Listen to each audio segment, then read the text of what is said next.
Thomas Lopez had exactly 12 minutes to get to Oakwood Elementary before his son stopped breathing. The call came through at 2:47 p.m., while Thomas was elbow-deep in a backed-up drain on the 4th floor of Bishop Memorial Hospital. School nurse, voice tight with controlled panic. "Mr. Lopez, Marcus is having an asthma episode. Severe. His inhaler's empty, and we can't reach the backup you listed because I'm coming." Thomas dropped his wrench, water still gushing. His supervisor, Jerry, blocked the hallway. "Lopez, you can't just leave mid-shift. We got 3 more work orders and my son can't breathe, Jerry." Thomas's voice cracked. "I'll be back in 40 minutes. I just gotta get his inhaler." "That's job abandonment, man. You know the policy." Jerry's face said he hated this. But policy was policy, and Bishop Memorial didn't play. Thomas ran anyway.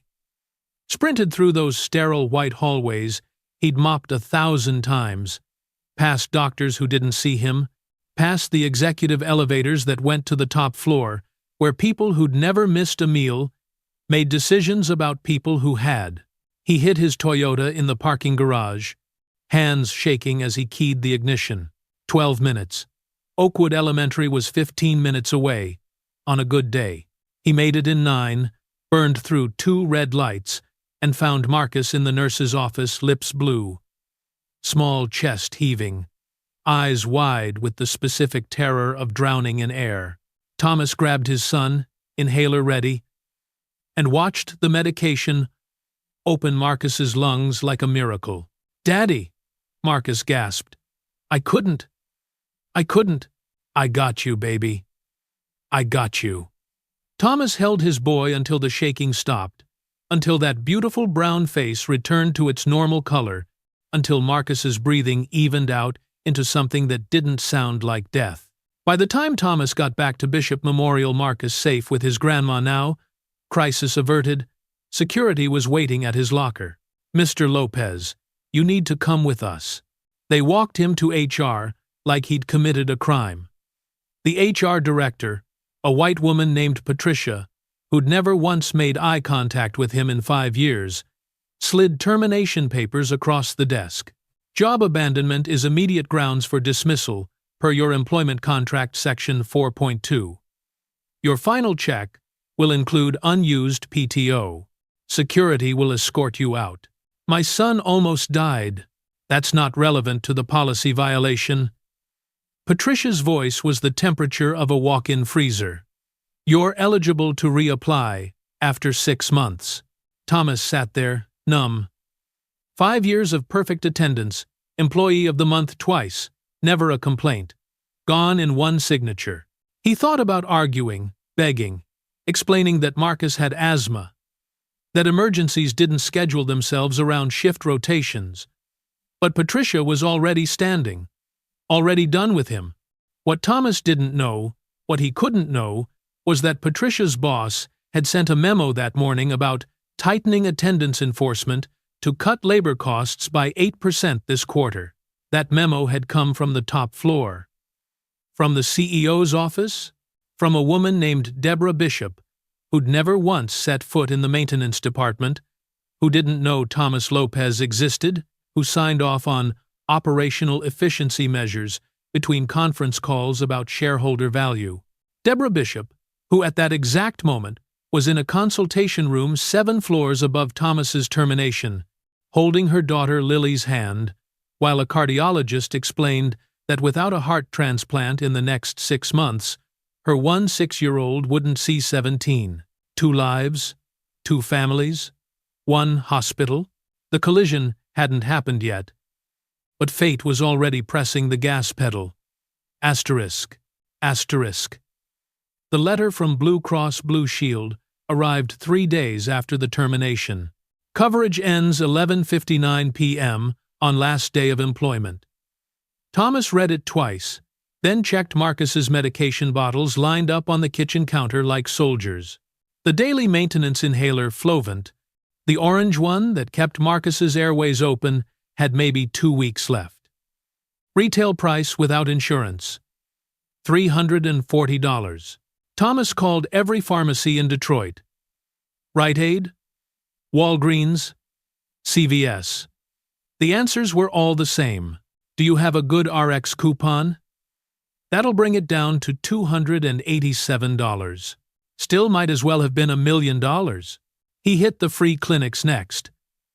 Detroit Community Health on Grand River had a 2-month wait list.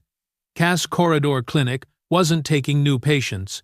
The clinic on 8 Miles said they could see Marcus in 6 weeks if Thomas brought proof of income or lack of it. He filled out applications at charitable organizations with names like Hope Healthcare and Mercy Medical Missions. All of them wanted documentation. Termination letter, tax returns, utility bills, proving residency, Marcus's medical records. Bureaucracy moved like molasses, while Marcus's lungs tightened a little more each day. We can stretch it, Thomas told himself, doing the math on the back of an envelope. If Marcus used the inhaler once a day instead of twice, it'd last a month. Maybe longer if they were careful. His boy was strong. He'd be fine. Thomas picked up cash jobs anywhere he could find them. Landscaping gig in Grosse Pointe for a white family who paid under the table $70 for 8 hours raking leaves. Delivery driving for some app that kept crashing and shorting his pay. He worked a construction cleanup job in Royal Oak, where the foreman paid daily in crumpled 20s that smelled like cigarettes. It wasn't enough. It was never going to be enough. Marcus started coughing more in the mornings. That wet, rattling sound that made Thomas's stomach clench. His son used the inhaler less, trying to make it last 8 years old and already doing the math on his own survival. Dad, I'm okay, Marcus said, when Thomas checked on him the 3rd time one night. Don't worry. But Thomas heard him wheezing through the thin apartment walls at 2 a.m., heard his son trying to breathe quietly so he wouldn't wake his father. The sound was a knife twisting in Thomas's chest. Across town, in a house in Bloomfield Hills worth more than Thomas would make in 10 lifetimes, Deborah Bishop sat in the emergency room at Bishop Memorial's executive wing and watched her world end in slow motion. Lily had collapsed during volleyball practice. Just dropped mid-serve, 16 years old, and crumpling like someone cut her strings. The school called 911, but Deborah, who'd been in a board meeting approving next quarter's cost-cutting measures, pulled every string she had to get Lily admitted to Bishop Memorial's cardiac unit within the hour. Dr. Raymond Chen, the best cardiologist in Michigan, delivered the diagnosis with the careful tone of a man defusing a bomb. Dilated cardiomyopathy. Her heart muscle is weakening. Can't pump blood efficiently. We need to get her on the transplant list immediately. Deborah's hand found Lily's. Her daughter looked so small in that hospital bed, monitors beeping, IV in her arm. How long does she have? Without a transplant? Dr. Chen's pause said everything. 6 months. Maybe less. The words hit Deborah like a physical blow. 6 months. Her baby had 6 months, unless they could find a heart. She thought about all the board meetings, the quarterly reports, the shareholder calls, the operational efficiency measures she'd signed off on just this morning. The attendance enforcement policy that was saving the company 6.8% in labor costs. None of it mattered. None of it meant a damn thing if Lily died. Put her at the top of the list, Deborah said, voice cracking for the first time in years. Whatever it takes. Money is not an object, Doctor. Chen's expression was gentle. It doesn't work that way, Mrs. Bishop. Transplant lists are regulated by UNOS United Network for organ sharing, medical urgency, blood type, compatibility. We can't buy our way to the front. For the first time in her life, Deborah Bishop's money and power meant nothing. Her daughter was dying, and all she could do was wait for someone else's child to die first. She held Lily's hand and prayed to a God she'd stopped believing in during business school. 2 families, 2 children, both running out of time. Thomas Lopez had no idea that the woman who'd destroyed his life was sitting in a hospital room 7 miles away, terrified and helpless. Deborah Bishop had no idea that somewhere in Detroit's forgotten neighborhoods, a little boy named Marcus was suffocating by degrees because she'd needed to hit a quarterly target. The invisible threads between them pulled tighter with every labored breath, every missed heartbeat. Fate was loading the gun. Desperation was about to pull the trigger, and when those two worlds finally collided, the impact would shatter everything. Both of them thought they knew about justice, mercy, and the unbearable weight of a beating heart. Asterisk. 6 months. That's how long Thomas had been drowning. 6 months of cash jobs that barely covered rent, of stretching Marcus's inhaler until it sputtered empty air, of watching his son's lips turn blue-tinged at the edges, while he pretended everything was fine. Marcus wheezed through his Cheerios that Tuesday morning, the sound like sandpaper on wood. Third attack this week, and it was only Wednesday. "Dad, I'm good," Marcus said between labored breaths, but his small chest heaved with the effort of pulling in air. Thomas's hands shook as he scrolled through his phone for the 100th time, searching for options he'd already exhausted. Then he saw a Facebook post shared in a Detroit parents group. Hope Community Clinic in Ann Arbor, offering free pediatric respiratory care. First come, first served. Opens at 7 a.m. Get dressed, baby. We're going for a ride. They left at 5 a.m. Darkness still thick over the Cass corridor. Marcus bundled in his Lions hoodie in the passenger seat, the nearly empty inhaler clutched in his small hands like a talisman. Thomas had made him ration it down to once every 12 hours. The guilt of that sat in his throat like broken glass. I-94 westbound should have been clear at this hour. But Detroit had other plans. Construction backup near the airport, then a fender bender that turned 3 lanes into 1. Thomas white-knuckled the steering wheel, watching the dashboard clock tick forward. 5:47 a.m. 6:03 a.m. The clinic was still 30 minutes away. Marcus started coughing around 6:15. Not the normal cough, this was wet, desperate, the sound of a body fighting for oxygen it couldn't find. His lips began to pale, that terrifying blue creeping in at the edges. "Daddy, I can't." "Use the inhaler, baby. Use it now." Marcus pressed it to his lips, pressed the trigger. Nothing came out but a hollow click. Empty. The backup inhaler Thomas kept in the glove box had run out last week. He'd meant to get it refilled, but $47 might as well have been $4,000. "Stay with me, Marcus. Stay with me." Thomas floored the accelerator, the Toyota's engine screaming as he weaved between a minivan and a pickup truck. His right hand pressed against Marcus's chest, feeling the frantic, irregular hammering of his son's heart. Traffic opened up past Ypsilanti. Thomas hit 80, then 90, one eye on Marcus, whose lips were now fully blue, whose eyes were starting to flutter closed. No, not like this. Not when help was 10 minutes away. "Baby, look at me! Look at Daddy!" Thomas's voice cracked. "We're almost there! Just hold on!" Marcus's eyes rolled back, showing only whites. Thomas swerved into the left lane, barely seeing the road through his tears. The semi-truck materialized like a wall of steel in his peripheral vision. He drifted, overcorrected, hard right. The Toyota's tires screamed. Marcus's body jerked against the seatbelt. The truck's horn was a sound from hell itself, one long blast that filled the universe. Then the world went sideways, metal shrieking, glass exploding, the smell of burning rubber, and something worse. Thomas's head cracked against something hard. His last conscious thought was reaching for Marcus's hand. Then, silence. Then, sirens wailing in the distance, growing closer. Then, nothing would ever be the same again. Not for Thomas, not for the little boy who'd only wanted to breathe, And not for Deborah Bishop, whose daughter was about to receive the most devastating gift imaginable from the man whose life she'd casually destroyed. Asterisk.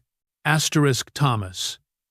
Woke to fluorescent lights and the smell of antiseptic that meant hospital, meant alive, meant something had gone terribly wrong.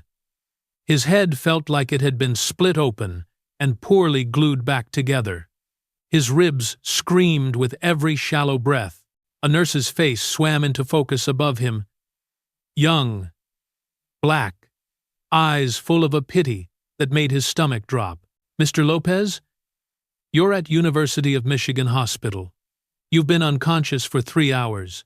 You have a concussion and 4 broken ribs, but you're going to be okay. Marcus. His son's name came out like gravel. Where's my son? The nurse's expression shifted, and Thomas knew. He knew before she opened her mouth, before the doctor appeared in the doorway with that specific gravity doctors carry when they're about to destroy someone's world. Mr. Lopez, I'm Dr. Patricia Okonkwo. She pulled up a chair, sat at eye level. They teach them that in medical school, how to deliver death. Your son Marcus sustained severe head trauma in the accident. We did everything we could, but the damage was extensive. He's on life support, but I'm so sorry he's brain dead. There's no activity. He's gone. The sound that came out of Thomas wasn't human. It was something primal, animal, the noise a father makes when his universe collapses into a black hole. He screamed until his throat bled, until nurses rushed in, until someone stuck a needle in his arm that made the world go soft and gray at the edges. But the gray couldn't touch the pain. Nothing could touch that. Hours passed in fragments. Thomas, sitting in a chair outside the pediatric ICU, staring at the door that held what was left of his son. Marcus on machines, chest rising and falling because computers told it to, not because life remained. Grandma Lorraine arrived and collapsed into Thomas's arms, both of them drowning in a grief that had no bottom. The transplant coordinator appeared as evening light died outside the windows. Dr. Sarah Chen, Asian woman in her 40s, with kind eyes that had seen this conversation too many times. She sat beside Thomas, didn't rush, let the silence breathe before speaking. Mr. Lopez, I know this is an impossible time, but I need to ask you something. Her voice was gentle as a prayer. Your son could save lives. His organs, heart, kidneys, liver, they're viable. Organ donation could mean other children get to live. Other families don't have to feel what you're feeling right now. Thomas's first instinct was visceral, immediate. No. Hell no. Marcus is mine. You can't have him. But then he thought about Marcus at the playground, giving his sandwich to the homeless man by the swings. Marcus donating his allowance to the animal shelter. Marcus asking why they couldn't bring home every stray dog they passed, because they're lonely, Dad, and we got room. His boy had the biggest heart Thomas had ever known. Would Marcus want this? Would his son, who cried when they passed car accidents, who worried about kids at school, who didn't have lunch money? Would Marcus want to save someone, if he could? Thomas looked at Dr. Chen through tears that wouldn't stop. His heart? It still works? Yes, it's strong. Perfect, actually. Something broke open in Thomas's chest. Maybe if Marcus's heart kept beating somewhere, in someone, then his boy wasn't really gone. Maybe this was the last thing Thomas could give his son, the chance to be the hero Marcus had always wanted to be. Yes. The word came out broken. Take everything. His heart, his kidneys, whatever can help someone. Let him save people. That's what he would have wanted. Dr. Chen squeezed his hand. You're giving an incredible gift. The recipients, they'll have a chance at life because of Marcus. Thomas nodded, unable to speak. He didn't know that 7 miles away, in Bishop Memorial's cardiac ICU, a 16-year-old girl named Lily Bishop was coding for the third time that week.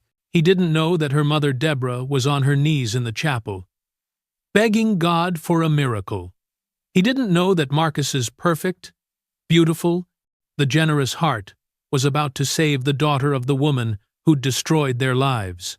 He didn't know that in 48 hours he'd walk into a hospital consultation room and come face to face with Deborah Bishop, and the collision would detonate everything. Both of them thought they understood about justice, mercy, and the unbearable price of a beating heart. Fate had loaded the gun. Desperation had pulled the trigger. Now the bullet was about to find its target, and nobody was ready for the carnage. Asterisk. Asterisk. Deborah Bishop had been living in Bishop Memorial's cardiac ICU for 3 weeks, surviving on vending machine coffee and the kind of fear that hollows you out from the inside. She'd stopped going home to Bloomfield Hills. The $2.4 million house felt like a mausoleum when Lily wasn't in it. Instead, Deborah haunted these sterile hallways in yesterday's Prada, her blonde hair unwashed, her makeup non-existent, a ghost of the CEO, who used to terrify board members with a single glance.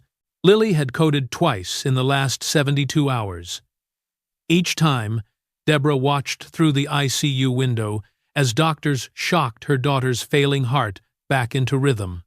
Each time, she died a little more inside. Dr. Chen burst through the waiting room doors at 11:47 p.m. on a Tuesday, moving faster than Deborah had ever seen her move. "Mrs. Bishop, we have a match." Deborah's knees buckled. She grabbed the chair for support. 8-year-old donor. Perfect blood type. Perfect size match. Clean medical history. The heart is viable. We can do this tonight. Doctor. Chen's eyes were bright with the closest thing to excitement a transplant coordinator could show. "We need your consent to proceed." "Yes. God. Yes. Do it. Save my baby." The transplant took 11 hours.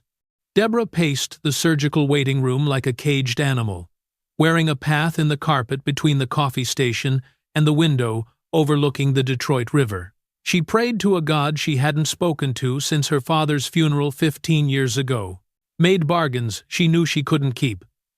"Please, take anything. Take everything. Just let her live." She didn't think about the donor family, didn't let herself imagine the parents who'd just lost an 8-year-old child, who'd made the impossible decision to donate in the depths of unimaginable grief. There wasn't room in her terror for their pain. Not yet. The surgical team leader, Dr. Michael Reeves, emerged at 4:17 a.m. with a tired smile and blood on his scrubs. "Mrs. Bishop, Lily's heart is beating strong." The transplant was successful.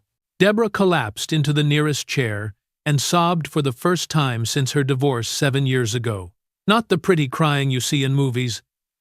This was ugly, raw, the kind of weeping that comes from the darkest places in your soul. Relief and gratitude and guilt all twisted together until she couldn't tell them apart. "Can I see her?" "She's in recovery. Another hour. Then you can sit with her." Deborah nodded, wiping her face with shaking hands. Her baby was going to live. Lily would see 17, 18, 20. She'd graduate high school, go to college, maybe have children of her own someday.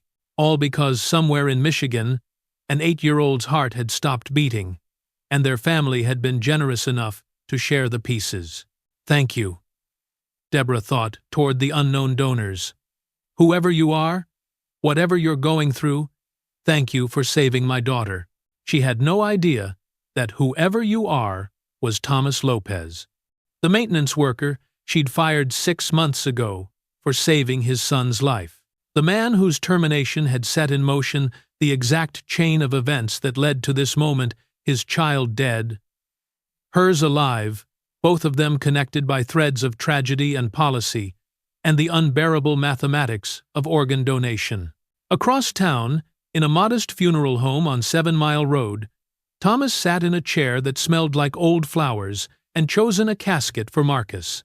The funeral director, a patient man named Gerald who'd buried too many children, showed him options in hushed tones. "The oak is beautiful." "Very dignified." Thomas stared at the tiny coffins, each one an obscenity. 8-year-olds shouldn't need caskets. 8-year-olds should need new sneakers and lunchboxes and Spider-Man backpacks. "The blue one," Thomas finally said. Marcus loved blue. He signed papers he couldn't afford, arranged a service for Saturday, picked out a plot in Woodmere Cemetery next to Shanice. His wife and son, together again. Thomas alone. Dr. Chen had called earlier with an update he barely processed. "The recipient is doing well. The heart transplanted successfully. Your son saved a life, Mr. Lopez." Thomas had thanked her and hung up. He was glad someone got to live. Truly. But it didn't make Marcus any less dead. Didn't fill the hole in Thomas's chest where his son used to be. 2 families. 2 floors apart in the same hospital. One celebrating a miracle, one planning a funeral. The invisible thread connecting them pulled tighter with every beat of Marcus's heart inside Lily's chest. And when that thread finally snapped and brought them face to face, the explosion would leave nothing standing in either of their worlds. Asterisk, asterisk. 3 weeks after Marcus's funeral, Dr. Chen called with a request that Thomas barely understood through the fog of grief that had become his permanent state. "Mr. Lopez, the recipient's family would like to meet you. It's not required, but many donor families find it healing, knowing where their loved one's gift went, seeing the life that continues because of their generosity." Thomas agreed because he was operating on autopilot. Because Grandma Lorraine said it might bring closure. Because some desperate part of him wanted to feel Marcus's heartbeat one more time, even if it was in a stranger's chest. He wore the same black dress shirt from the funeral he'd only bothered to wash it once. The hospital felt different now, walking through as a visitor instead of an employee. Nobody recognized him. He'd been invisible then, too. Dr. Chen met him outside the consultation room on the 7th floor. The executive wing where Thomas had never been allowed during his 5 years mopping floors. "The recipient's mother is inside. This can be emotional, so take your time. There's no script for this." Thomas nodded and pushed open the door. The woman sitting at the conference table made him stop breathing. Blonde hair perfect, even after 3 weeks of hospital vigils. Designer suit navy blue. Probably cost more than Thomas made in a month back when he had a job. She looked up, and Thomas recognized that face from the hospital website, from the lobby portrait, from the brass nameplate on the top floor he'd never been important enough to visit. Deborah Bishop, CEO. The woman whose cost-cutting memo had ended his life. "You!" Thomas breathed, the word barely escaping his constricted throat. Deborah's expression was polite confusion. The way rich white women look at service workers they don't quite recognize out of context. "I'm sorry." "Have we? Mrs. Bishop?" A security guard's voice crackled from the hallway intercom. "Just confirming. We have Thomas Lopez checked in for your 2 p.m.? The name hit her like a physical blow. Thomas watched the color drain from her face, watched her hands fly up in shock, watched recognition and horror bloom across her features in slow motion. "Lopez?" Her voice cracked. "Thomas Lopez? Oh, God!" She stood so fast, her chair scraped backward. "Oh, my God! You worked here. Maintenance. I fired you. 6 months ago, the attendance policy, you don't even remember." Thomas's laugh was broken glass. "You don't remember my face? I begged you no. I begged your HR director, begged security, told them my son needed his medication, and you just signed the papers. Didn't even look up." Dr. Chen stepped into the room, her expression shifting from professional calm to dawning alarm. "I'm sorry. I don't understand. You two know each other?" She fired me.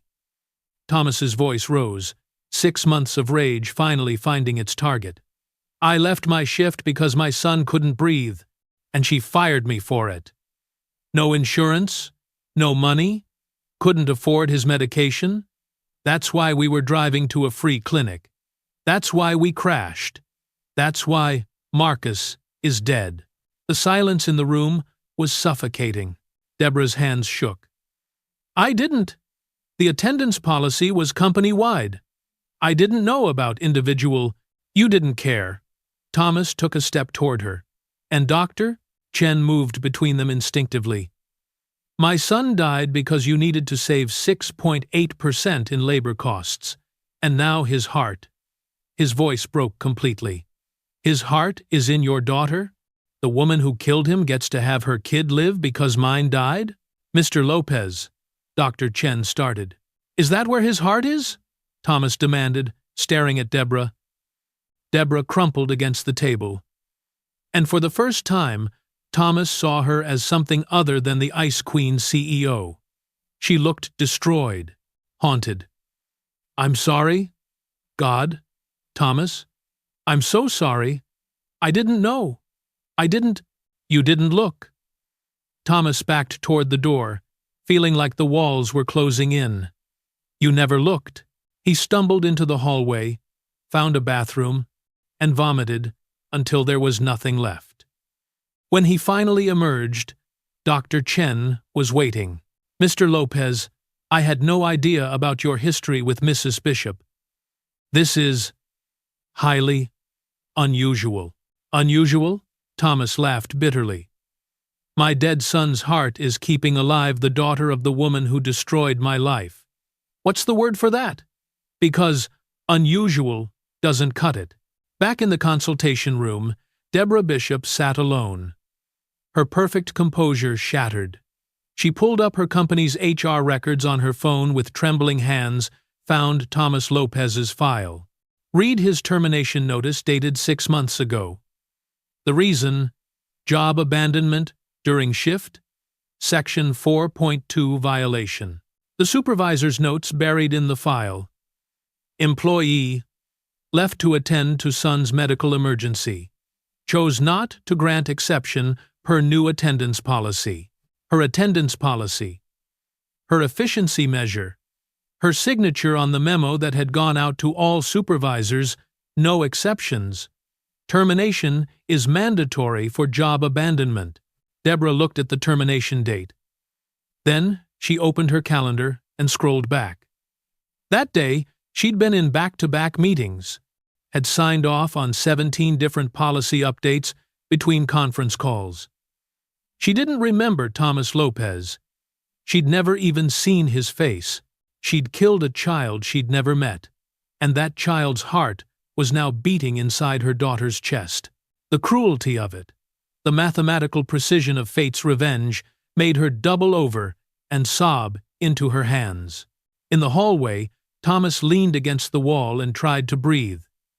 Tried to process the impossible reality that Marcus's beautiful, generous heart was inside Lily Bishop.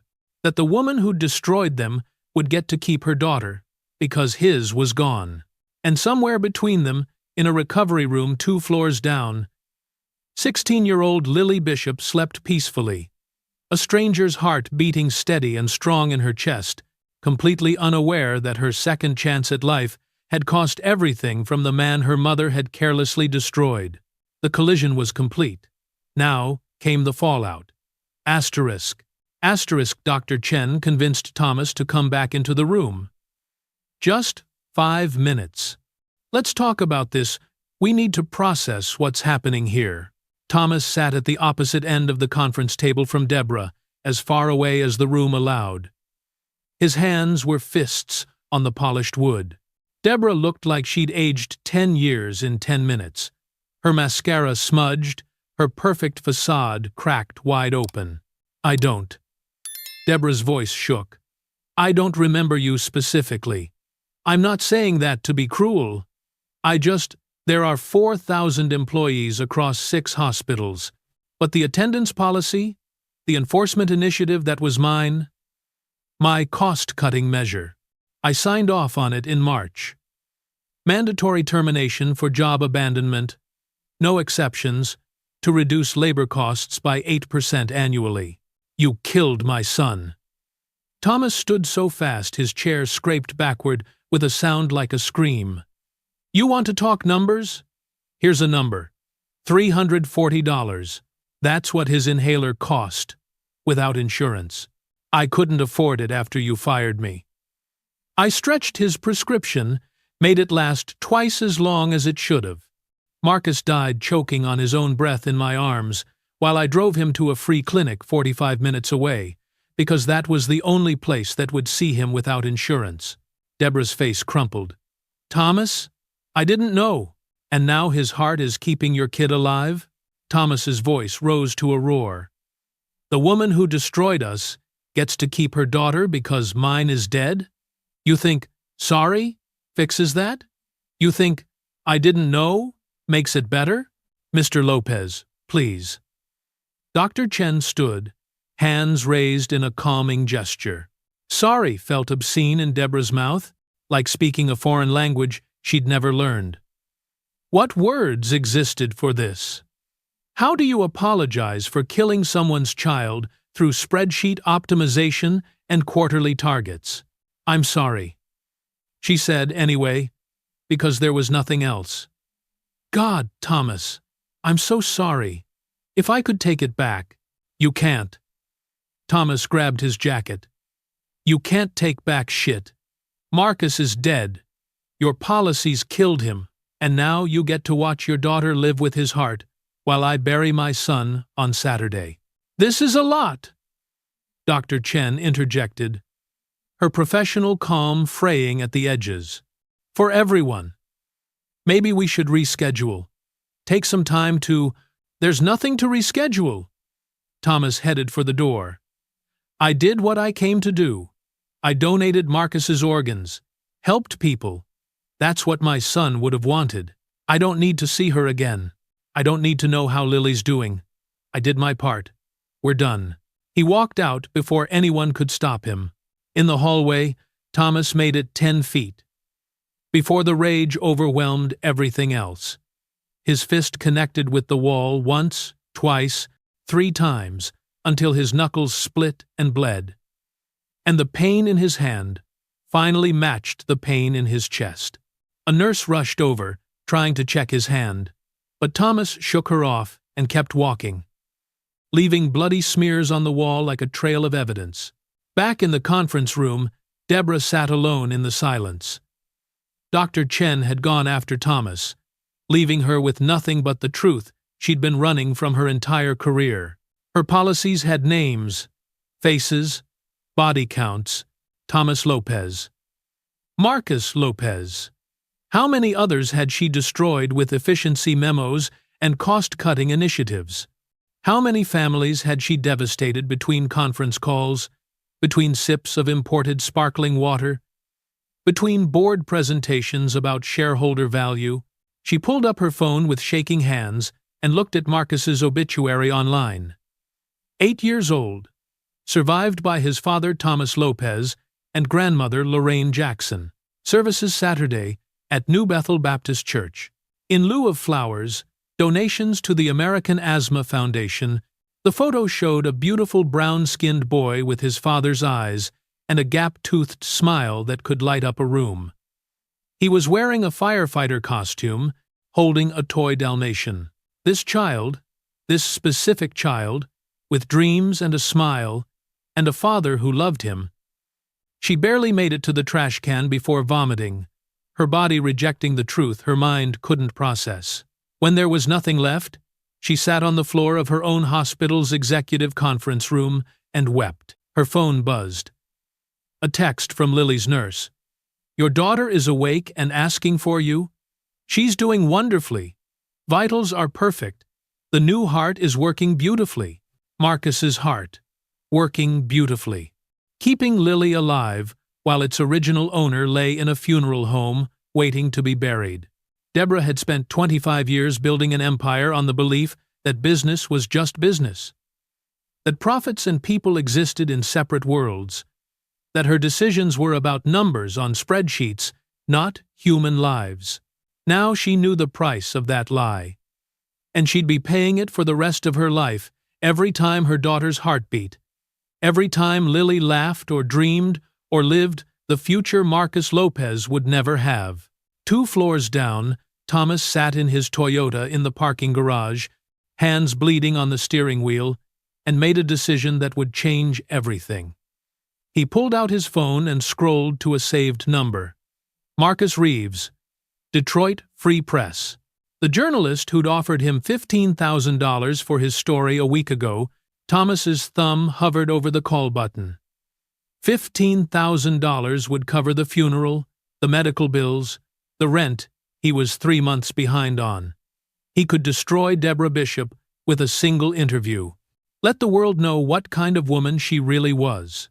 Make her pay publicly for what she'd done privately. His son's heart was beating in her daughter's chest, and Thomas was about to decide whether mercy or revenge would define what came next. Asterisk. Lily Bishop woke from her afternoon nap to the sound of her mother crying. Not the quiet, dignified tears Deborah sometimes shed during late-night Hallmark movies, but raw, ugly sobbing that leaked through the walls of their Bloomfield Hills home like a wound hemorrhaging. Lily moved carefully. She was still fragile, still adjusting to the miracle beating inside her chest, and pressed her ear to her mother's bedroom door. "Mom, I don't know what to do." Deborah's voice was wrecked. "The donor's father. I fired him 6 months ago. My attendance policy, the one I implemented to cut costs, it terminated him for leaving work to help his son during an asthma attack." Silence. Then Grandma Eleanor's voice tinny through the phone speaker, asking something Lily couldn't hear. "His name was Marcus. 8 years old. He died because his father couldn't afford his medication after I fired him. My policy killed that little boy, Mom. And now his heart is beating in Lily's chest."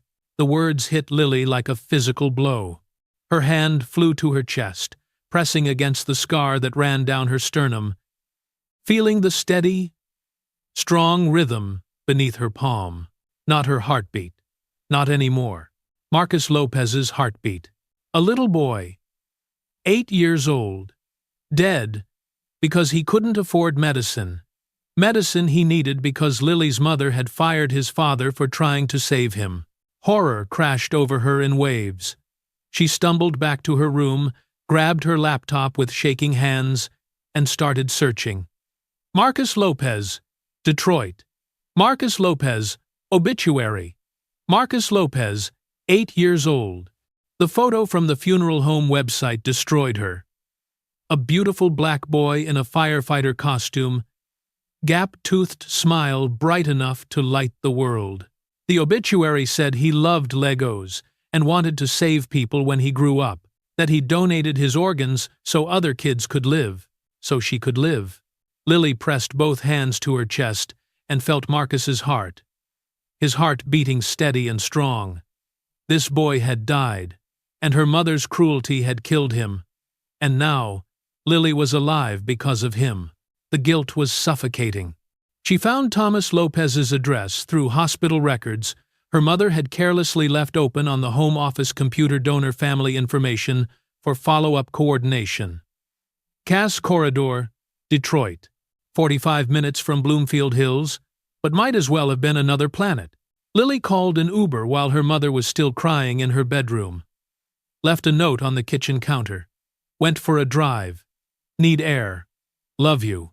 The Cass Corridor was a neighborhood Lily had only seen from highway overpasses, liquor stores with bars on the windows, houses with sagging porches, people who looked at her Uber with expressions ranging from curiosity to contempt.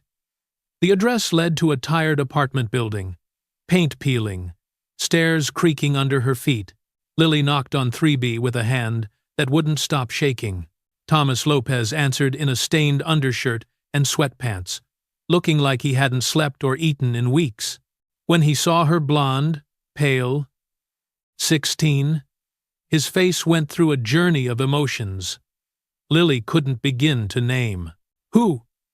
He stopped, stared at her chest like he could see through skin and bone to what was beating underneath. You're her! Lily! Mr. Lopez? Lily's voice cracked. I'm Lily. I'm the girl with your son's heart. Thomas gripped the doorframe like it was the only thing holding him upright. I just found out. About what my mom did. About why Marcus died. Tears streamed down Lily's face. I'm so sorry. I'm so sorry. This isn't fair. You shouldn't have to see me. You should hate me. I don't hate you. Thomas's voice was gravel and broken glass. You didn't do anything wrong, but I'm alive because he's dead. Because my mother. Lily couldn't finish the sentence. They stood there in the doorway of his apartment, two people connected by the cruelest thread imaginable. Finally, Thomas stepped aside. You want to know about Marcus? Lily nodded through her tears. Then come in. The apartment was small, cluttered with the debris of grief, unwashed dishes, unopened mail. Marcus's drawings still stuck to the refrigerator with magnets. Thomas gestured to the couch, cleared a space among the photo albums and memory boxes he'd been sorting through for the funeral. Please, Lily whispered. Tell me about him. I need to know who he was. I need to know Marcus. Thomas sat across from her, and for a long moment he just stared at this girl who was alive because his son was dead. Then he reached for the nearest photo album, Marcus as a baby. Marcus learning to walk. Marcus's first day of kindergarten. His favorite color was blue. Thomas started, voice barely above a whisper.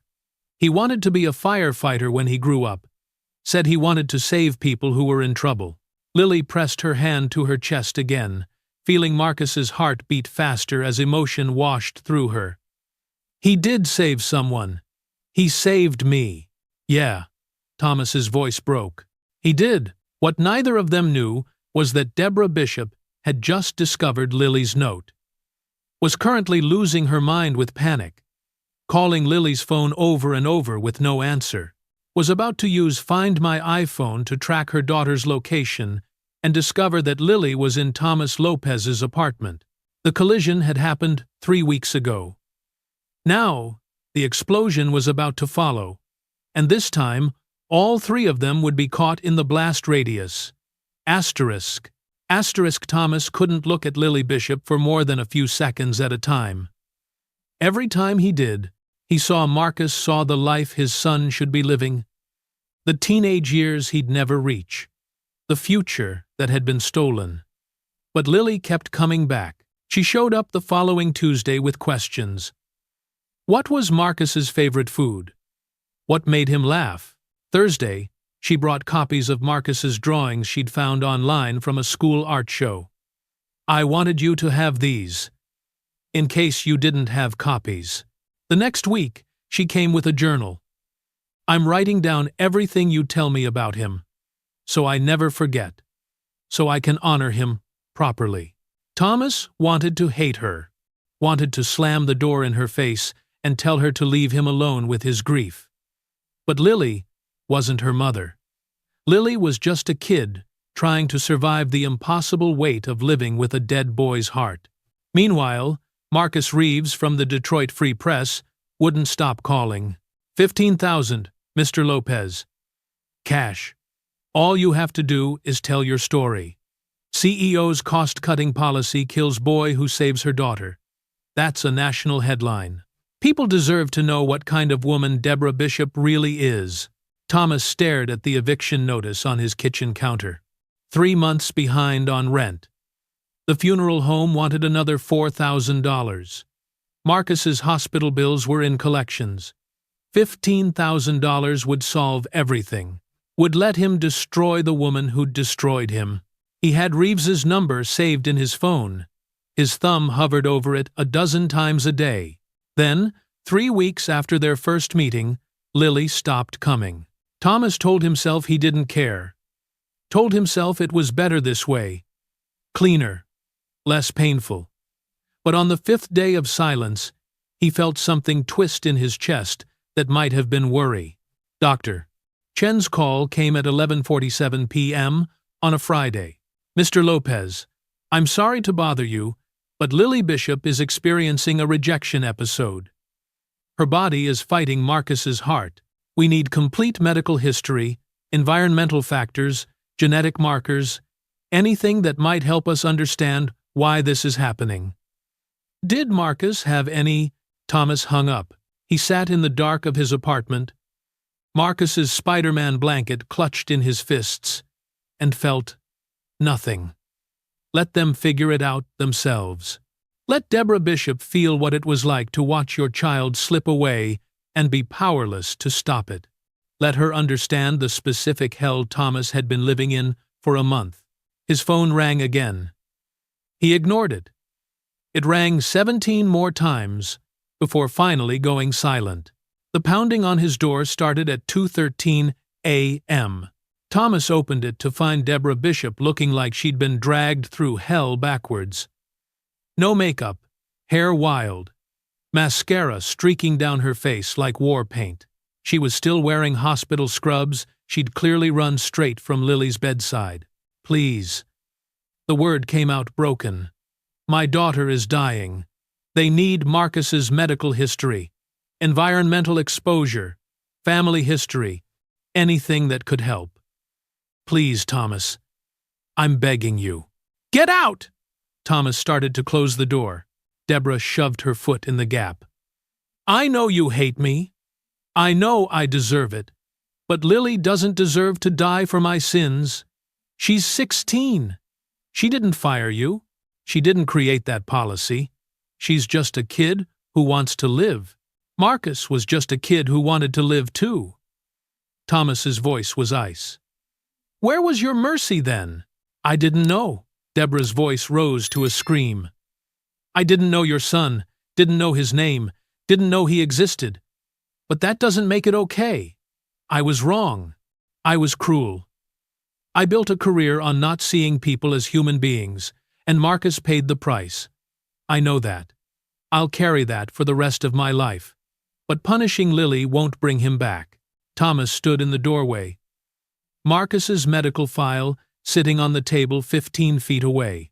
He could see it from here, the thick manila envelope containing 8 years of doctor's visits, asthma treatments, environmental triggers, everything they needed to save Lily's life.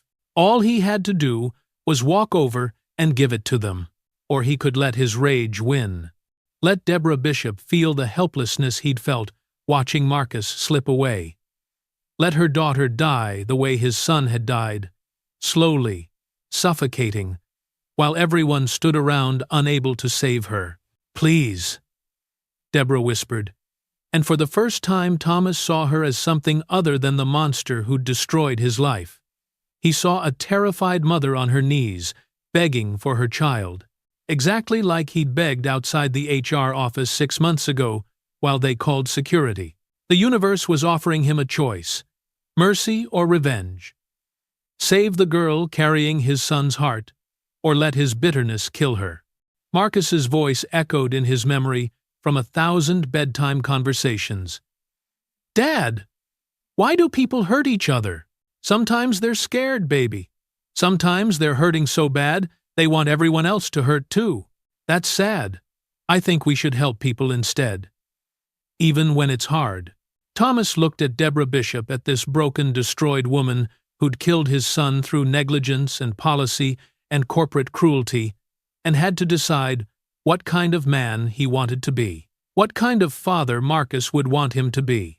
Get in the car, Thomas said quietly. I'll bring the file. 20 minutes later, they burst through the ICU doors together. Thomas Lopez and Deborah Bishop, united by the cruelest thread imaginable, racing to save the life of a girl neither of them could afford to lose.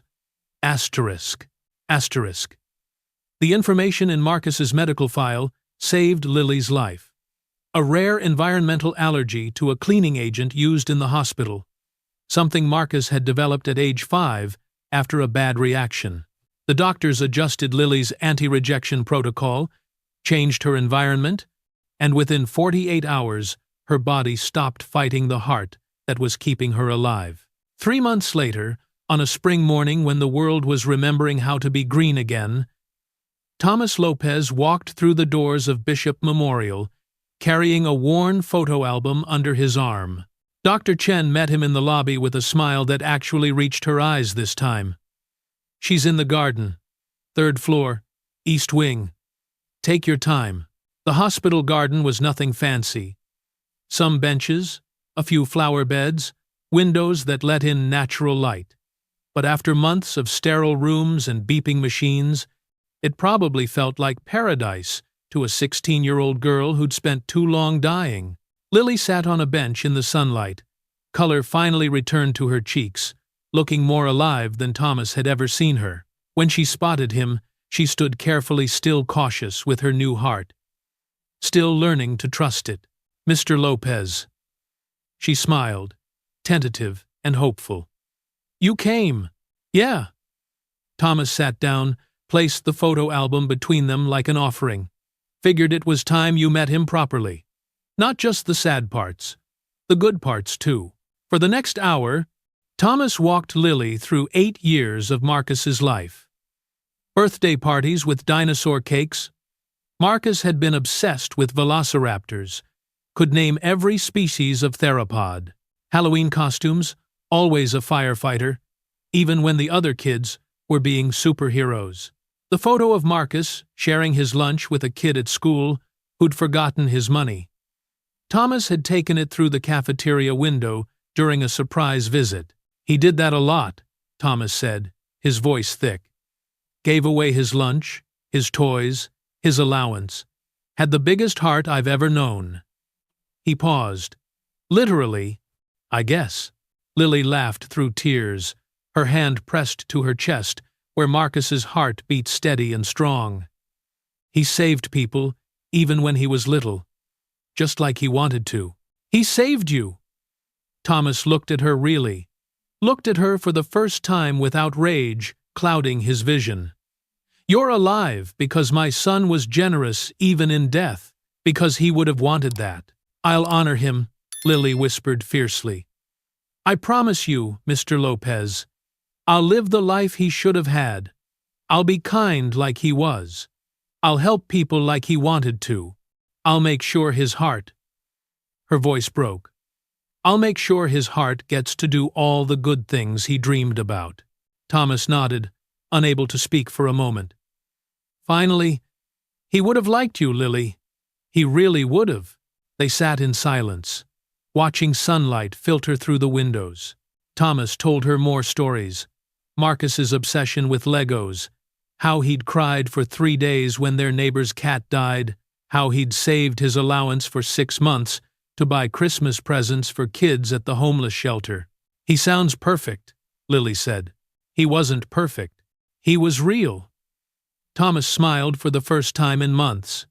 He threw tantrums about vegetables, refused to clean his room, told terrible knock-knock jokes. But he was kind. That was real, too. Across the garden, partially hidden behind a pillar, Deborah Bishop watched them. She wasn't hovering. She'd learned that much, at least. Learned to respect boundaries, to let this relationship grow without her corporate need to control everything. She'd quit as CEO 6 weeks ago, walked away from the empire her father built. Started the Marcus Lopez Foundation with her severance package, providing free respiratory medications to families who couldn't afford them. It wouldn't undo anything, wouldn't bring Marcus back, but it was something. Thomas noticed her standing there and, for the first time, didn't feel rage. Just tired, just sad, just human. "Can I—" Lily's voice pulled his attention back. "Can I try something?" "What?" She reached for his hand, pressed it against her chest, where the scar ran down her sternum. Beneath his palm, Thomas felt it, the steady, rhythmic beating of his son's heart, Marcus's heart. Still working, still fighting, still alive in a way that mattered. Thomas's breath caught. Tears he'd been holding back for 3 months finally spilled over. "Hey, baby boy," he whispered to the heartbeat. "You did good. You saved her. You became the hero you always wanted to be." Lily was crying too, her hand over Thomas's hand over her heart. "Thank you," she said. "Thank you for giving me this gift, for letting Marcus save me, even when it cost you everything. Thank you for keeping him alive." Thomas's voice cracked completely. "For giving his heart a life to live." They stayed like that for a long time. Thomas, feeling his son's heartbeat, Lily feeling the connection to the boy who'd saved her, both of them bound by grief and gratitude and the impossible mathematics of loss. When Thomas finally pulled his hand away, he felt something shift inside himself. Not forgiveness yet, that would take longer, maybe forever, but something softer than rage, something that might, eventually, become peace. He stood to leave, gathering the photo album. Lily stopped him. "Mr. Lopez, can I keep one picture to carry with me, so I always remember him?" Thomas flipped through the album and found his favorite, Marcus at 7. Gap-toothed grin, firefighter helmet too big for his head, eyes full of dreams he'd never get to chase. "Keep it." Thomas pressed the photo into her hands. "He's yours now, too." As Thomas walked toward the exit, Deborah stepped into his path. They stood facing each other, two parents destroyed and remade by tragedy. "Thomas," she started. "I'm not ready yet," Thomas interrupted gently. "To forgive you. Maybe I never will be, but I'm not angry anymore, just tired. And I think Marcus would want me to let it go, eventually." Deborah nodded, tears streaming down her face. "The foundation is helping 12 families already, kids who can't afford their inhalers, kids like Marcus." "That's good," Thomas said quietly. "Keep doing that. It matters." He walked past her toward the elevators, toward the rest of his life, whatever that looked like now. Behind him, Lily Bishop sat in the garden with a photo of Marcus Lopez pressed to her chest, feeling his heartbeat, whispering promises to a boy she'd never met, but would carry with her forever. Right now, someone's child is suffocating because they can't afford a $340 inhaler. Right now, a parent is choosing between medication and rent, between their kid's next breath and next month's groceries. Right now, a family is one medical emergency away from complete financial collapse, just like Thomas and Marcus were. Marcus Lopez died because the system failed him, because profit mattered more than breath, because a mother's quarterly targets meant more than a father's desperate pleas. This story is fiction. But the crisis is devastatingly real. Over 25 million Americans have asthma. Millions can't afford their medications. Children die every year from preventable asthma attacks because their families can't access affordable health care. Parents lose jobs trying to save their kids. The cycle destroys lives every single day. You have a choice right now that Thomas didn't have. You can help. If this story moved you, if you felt Thomas's pain, if you cried for Marcus, if Lily's second chance gave you hope, don't let that feeling die with the last page. Share this story. Let it reach someone who needs to hear it. Let it reach someone who can change it. Support organizations fighting for affordable medications, healthcare access, and family medical leave protections. Groups like the Asthma and Allergy Foundation of America, RIP Medical Debt, and Healthcare Now are doing the work Marcus would have wanted done. Advocate for change. Call your representatives. Demand that no parent should ever have to choose between their job and their child's life. Demand that no child should die because life-saving medication costs more than their family can afford. Check your own workplace policies. If you're in leadership, ask yourself, would your attendance policy have killed Marcus too? Be the executive Deborah should have been. See your employees as human beings with children who need them.